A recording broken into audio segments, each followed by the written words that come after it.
You hold this for a second.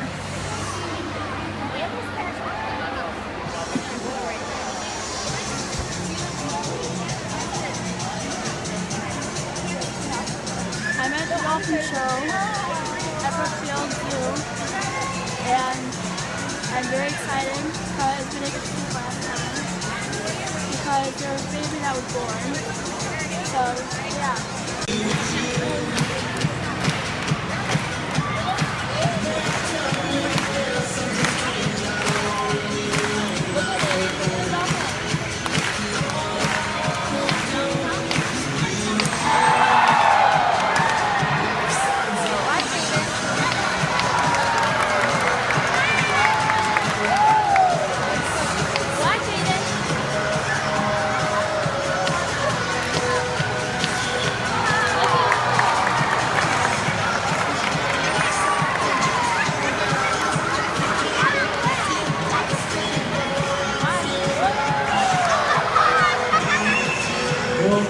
Let's hear it for the Dolphins and their caregivers.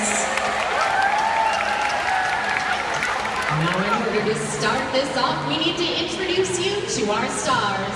And kicking it off is the big man on campus. Chinook is 31 years old and he's working today with Beth, and you'll see him on the south side.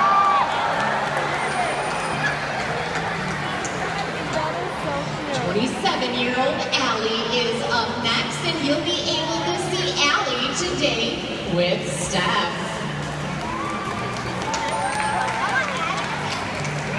Next up is Noelani. Noelani is 10 years old, and she's working today with Marie. Waving. And rounding out this group of Dolphins is Noelani's little sister, Allison. Allison is 8 years old and she's working with Z. Well, folks, let's hear it for the Dolphins and their caregivers. Now, folks, here at 7Cs, our Dolphins and caregivers will spend 5 sessions together each and every day. One of the most important tasks that our caregivers have is to overlook the health and well-being of the Dolphins. We believe that preventative health care is just as important for them as it is for us. So we're going to show you a few of the techniques we use in order to keep the Dolphins healthy. Now first, you'll notice our caregivers have the Dolphins laid out on their side. Not only does this give the caregivers a good look at the Dolphins' overall condition, but it also sets them up well to practice an ultrasound. Our team members' hands can press down on the abdomen of the Dolphin, simulating an ultrasound. That way, when the veterinary staff comes to check out the internal organs of the Dolphins, or a potential pregnancy, they know exactly what to expect. Now next, you'll see our caregivers have asked for the Dolphins for their tail flukes. Running the length of a Dolphin's tail fluke is a vein. Our team members will use their finger to press down on that vein, simulating a blood draw. That way, when our vets come to actually take blood from one of our animals, they are well prepared for the procedure. Well, folks, let's hear it for the very healthy Dolphins and those that keep them that way. Well, because our Dolphins are exceptionally healthy, they can reach some amazing heights, and we're going to put Allie to the test. She's going to tap the ball you see fall down from the ceiling with her nose, called a rostrum. Now, not only will this show off her amazing physical ability, but also her phenomenal eyesight. Allie will spot that ball from the bottom of the pool at a depth of 25 feet. So let's give her applause for encouragement.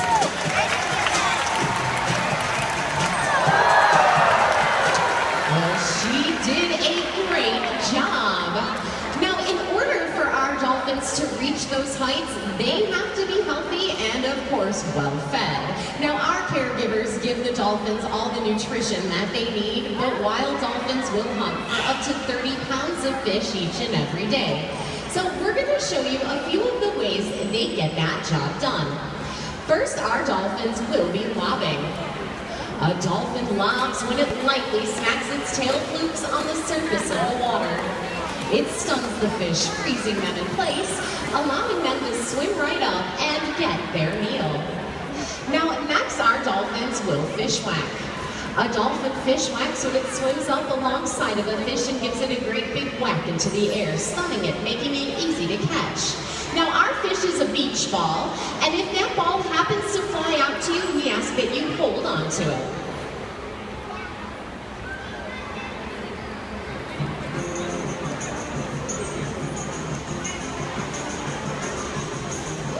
Oh, Allison did a great job. Let's hear it for her. And it looks like Allie will take a second whack.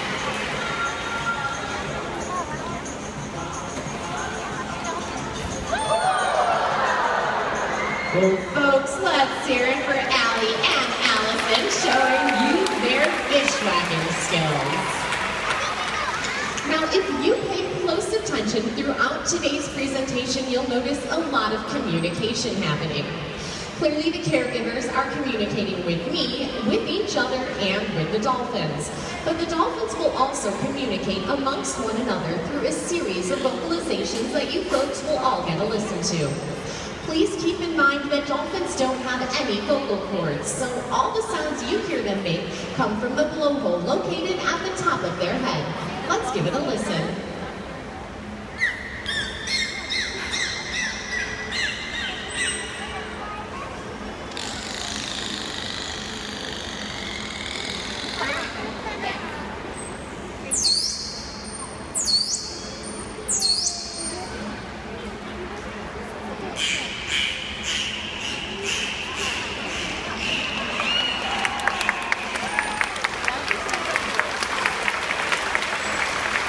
But wait, there's more.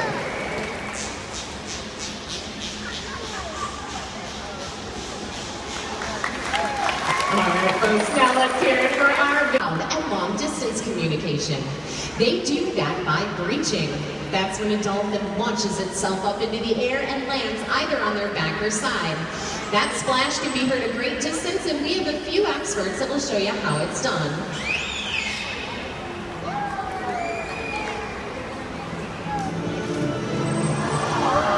She did a fantastic job. Give our great communicators some applause. Well, folks, earlier you heard me mention that our dolphins and caregivers spend 5 sessions together each and every day. Each one of those sessions is a lot like dolphin school. So we're going to have class right here at 7 Seas. Now, in order to do that, I will need the help of 4 very brave volunteers. Well, I need the young lady in the bright pink first. Follow me right on down this way. Next up, I will take the gentleman in the USA flag. I'm gonna make it all the way down this way to the lovely lady in the leopard tank top. And last but certainly not least, I'll take the gentleman in the first row. Yep. Now, you folks today will be working with Marine, and you're gonna get a good look at the different ways dolphins learn from one another. This process is called mimicry, and it's a dolphin see, dolphin do style of education. So we're going to get a look at it in action.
in action. Now, clearly, there is a lot of hard work that goes into being a caregiver here at Seven Seas. And all work and no play would lead to very boring caregivers, and we need to make sure that they have a great time at their job. Now, in addition, they also know that play is a great way to keep the Dolphins physically and mentally active. So we're going to take just a few moments to show you the fun that they have together.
Folks, let's hear it for the very playful Dolphins and their caregivers.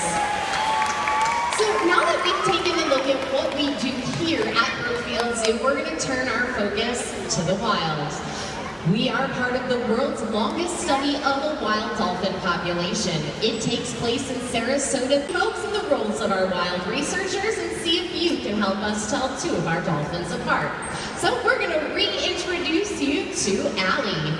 She's going to be popping up over here. Now get a good look at her size, her coloring, and the shape of her dorsal fin, the triangle along her back. Now next we will be introducing you to Chinook. Alright, get a good look at his size, his coloring, and his dorsal fin. What? Bigger. Alright, now in the ocean it's a little more difficult, so we're going to make it more difficult on you by playing a quick game of Caregiver Shuffle.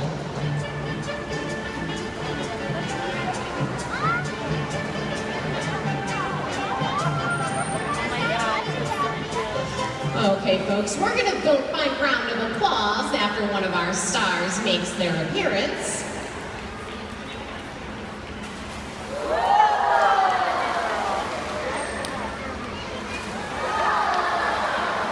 That's the guy.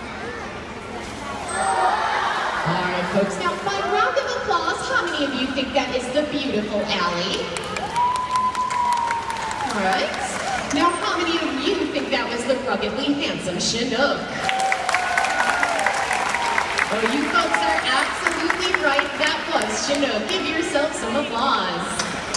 And with that, we would like to thank all of you for joining us this afternoon as we took a look at the relationships that are formed between dolphin and animal care specialists. Now, before we say goodbye, our stars will scrub their stuff one last time.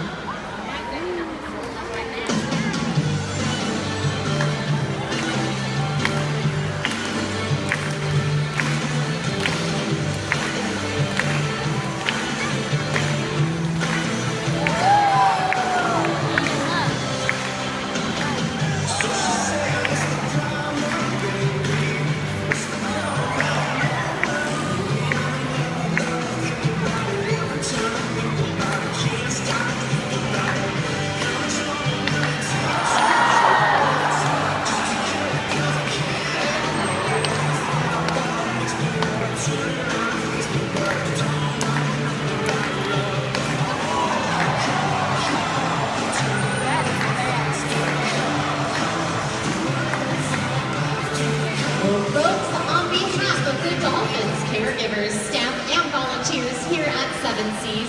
We'd like to thank all of you for joining us this afternoon and invite you to watch the dolphins in underwater viewing.